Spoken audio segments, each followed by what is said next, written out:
Hello दोस्तों, स्वागत है आपका एक और नए ब्लॉग में। और आज मैं पहुंच चुका हूं खूनी दरवाजे के पास में, जिसको लाल दरवाजे के नाम से भी जाना जाता है।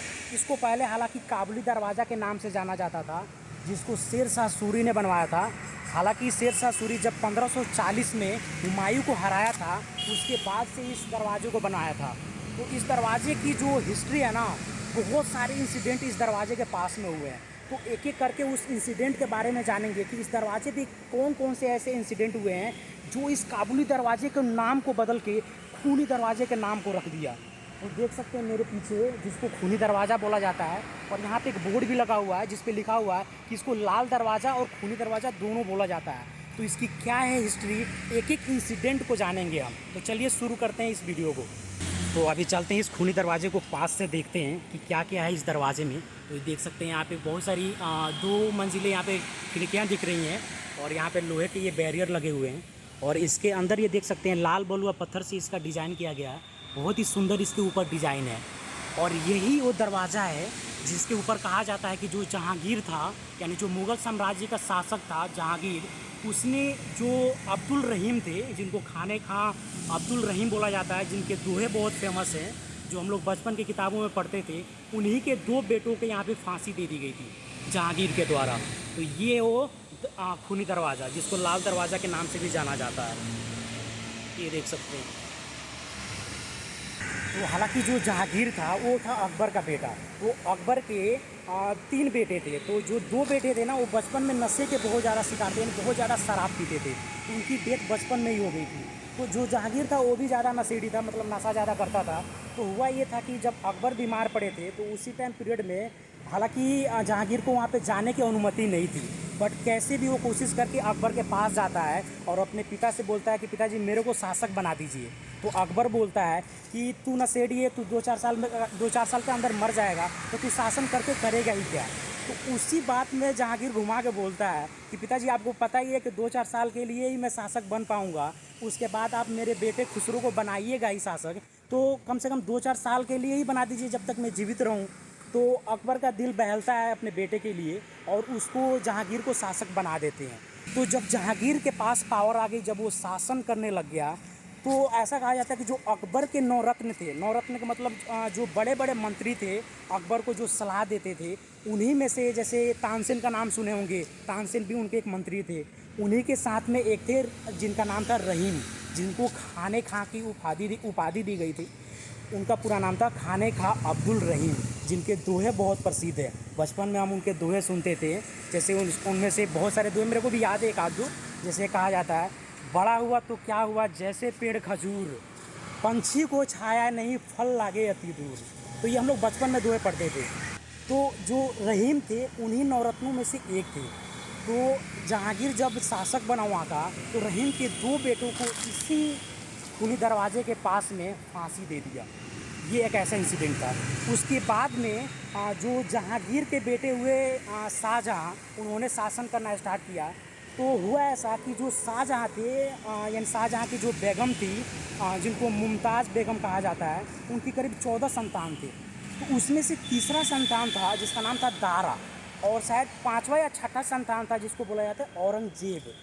तो जब शाहजहाँ की तबीयत ख़राब होने लग गई, तो उन्होंने दारा को शासक बना दिया, जो मुग़ल साम्राज्य के शासक थे, जो कि औरंगजेब को पसंद नहीं आया और वो विद्रोह छेड़ दिया। तो उस टाइम पीरियड में क्या हुआ, जब औरंगजेब की लड़ाई हुई दारा के साथ में, तो दारा हार गया और औरंगजेब की जीत हुई, और औरंगजेब मुग़ल साम्राज्य का शासक बन गया।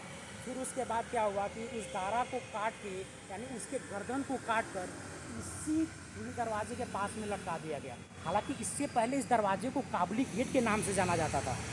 उसके बाद से ही इसको खूनी दरवाज़ा के नाम से जाना जाने लग गया। फिर उसके बाद इसी मुग़ल साम्राज्य के एक लास्ट शासक थे, जिनको बोला जाता है बहादुर शाह जाफ़र। तो जो बहादुर शाह जाफ़र थे, यानी जो ये खूनी दरवाज़ा है ना, इसके दोनों तरफ रोड है, इसी रोड को बोला जाता है बहादुर शाह जाफ़र, जो कि मुग़ल साम्राज्य के लास्ट शासक थे। तो ऐसा कहा जाता है कि जो 1857 का स्वतंत्रता संग्राम हुआ था, उसमें ना बहादुर शाह जाफ़र को एज ए नेता घोषित किया गया था। तो जब वो विद्रोह असफल हुआ था, तो बहादुर शाह जाफ़र को अंग्रेज़ ढूंढ रहे थे।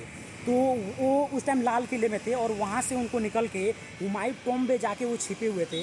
और फिर वहाँ पे जो एक अंग्रेज़ अधिकारी था जिसका नाम था विलियम हॉडसन, वो वहाँ पे उनको खोज निकालता है और सरेंडर करने के लिए बोलता है। तो जो बहादुर शाह जाफ़र थे तो वो तो वहाँ पे सरेंडर कर देते हैं। उनके साथ में उनके दो बेटे और एक पोते भी छिपे रहते हैं, तो उनको भी सरेंडर किया जाता है। तो ये सब सरेंडर कर देते हैं। उसके बाद क्या होता है कि जो बहादुर शाह जाफ़र होते हैं उनको पकड़ के रंगून भेज दिया जाता है। और जो उनके 2 बेटे और 1 पोते थे, और भी मतलब उस मुग़ल साम्राज्य की और भी फैमिली थी, उनको पकड़ के बैलगाड़ी के द्वारा उनको लाल किला भेज दिया गया, जहाँ पे उनका फ़ैसला होना था कि इनके साथ क्या किया जाए। लेकिन उसी पीरियड में जब वो इसी रास्ते से, जो ये बहादुर शाह जाफ़र थे, हालांकि उससे पहले कुछ और नाम होगा, इसी रास्ते से होके जा रहे थे, तो जो बहादुर शाह जाफ़र के जो भी साम्राज्य था, तो जो मुस्लिम थे वो पूरे उस बैलगाड़ी को घेर लिए थे, मतलब कि वो उनको आगे लेके जाने नहीं देते थे। और उसी के पीछे विलियम हॉडसन आ रहा था। तो विलियम हॉडसन को ऐसा लगा कि लगता है ऐसे कि जो बहादुर शाह जाफ़र के जो 2 बेटे थे और पोते थे, उनको ये छुड़ा लेंगे, यानी इनको सज़ा नहीं होने देंगे। तो उसने क्या किया कि उनके 2 बेटे और 1 पोते को उनके कपड़े को उतरवा के किसी खूनी दरवाजे के पास में गोली से भून दिया। उसके बाद उनके 100 को पकड़ के चांदनी चौक के कोतवाली के मार्केट में फेंक दिया गया। तो ऐसे ऐसे इंसिडेंट हुए हैं इस खूनी दरवाजे के पास में। तो ये देख सकते हैं यहाँ पे एक बोर्ड लगा हुआ है जिस पे लिखा हुआ है ये लाल दरवाज़ा। इसी के बगल में रोड के उस साइड में ये एक मेडिकल कॉलेज है जिसको मौलाना आज़ाद मेडिकल कॉलेज बोला जाता है। तो एक इंसिडेंट सन 2002 में हुआ था। ऐसा कहा जाता है कि इसी कॉलेज की एक लड़की थी जो शाम को करीब 2:30-3 बजे निकल के इसी दरवाजे से होके गुजर रही थी और उसका रेप हुआ यहीं पे। 2-3 लोगों ने मिल के इसी खूनी दरवाजे के पास में उस लड़की का रेप कर दिया। उस टाइम जब ये इंसिडेंट हुआ ना, देख सकते हैं यहाँ पे बोर्ड लिखा हुआ खूनी दरवाज़ा और यहाँ पे हिस्ट्री भी लिखी हुई है। तो उस टाइम जो ये रेप का इंसिडेंट हुआ, उस टाइम इसको पार्लियामेंट में भी इसके खिलाफ आवाज़ उठाया गया था। तब से ये खूनी दरवाज़ा और फेमस हो गया। मतलब लोगों के नज़र में जो ये खूनी दरवाज़ा है जिसको शेरशाह सूरी ने बनवाया था, ये ज़्यादा मतलब प्रसिद्ध हो गया। तो लोग यहाँ पे घूमने भी आने लग गए। हालांकि देख सकते हैं इसमें ये छोटा सा पार्क है और इसके दोनों तरफ रोड है और ये है वो खूनी दरवाज़ा। तो जब इसी में आप आगे जाइएगा ना तो दिल्ली गेट भी पड़ेगा। तो इन दिल्ली के जो जितने भी टोटल गेट है उसमें से ये एक गेट है जिसको काबली दरवाज़ा बोला जाता था। लेकिन जब ऐसे यहाँ पे खून खराबे वाले इंसिडेंट हुए ना, तब से इसको खूनी दरवाज़ा का नाम दे दिया गया। तो दोस्तों ये था मेरा आज का खूनी दरवाजे का ब्लॉग। होप कि वीडियो पसंद आया हो, आपको अच्छा लगा हो। अगर ये वीडियो आपको पसंद आया है तो प्लीज़ मेरे चैनल को लाइक शेयर एंड सब्सक्राइब जरूर करें। फिर मिलते हैं अगले ब्लॉग में। बाय बाय दोस्तों।